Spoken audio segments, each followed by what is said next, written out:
Over the past 20 years, the Metropolitan Police have tried a number of ways of increasing diversity. But the most recent statistics show it's a problem that's proving difficult to tackle.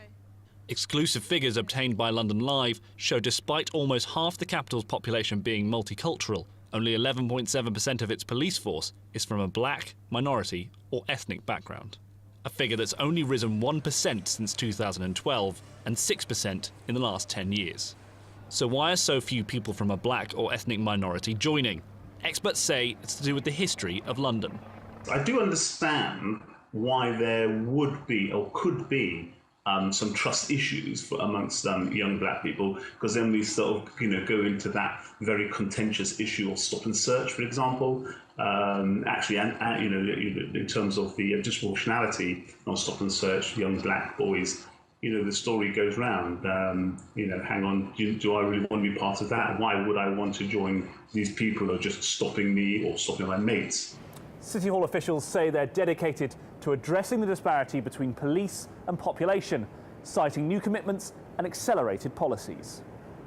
There's a long, long way to go. And if people are in the force for 30 years, it's going to take some time for the natural churn to make sure it is more representative. But recruiting more officers, finding different ways to support them, making sure we've got more PCSOs as well, because that's an obvious route into the police. And a lot of our PCSOs are from black and minority ethnic communities, really linking into the communities on the ground. It's really important we look at all these things to make sure we get a representative police force.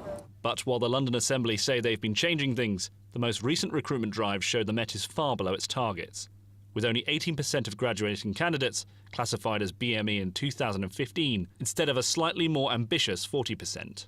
So what more can the Met do to drive up recruitment of BME candidates? What we would do in the BPA, we would go out to our communities, basically giving our communities access to us so that they can find out what it's really like to be a police officer. As I said, everyone's journey is different. There may be some people that have had a more challenging journey and some people that have sailed through. We do have officers at all levels within the organisation, but again, we need to encourage people to join the police service so that they can actually, aspire to become chief officer one day, not necessarily of the Metropolitan, but of another constabulary.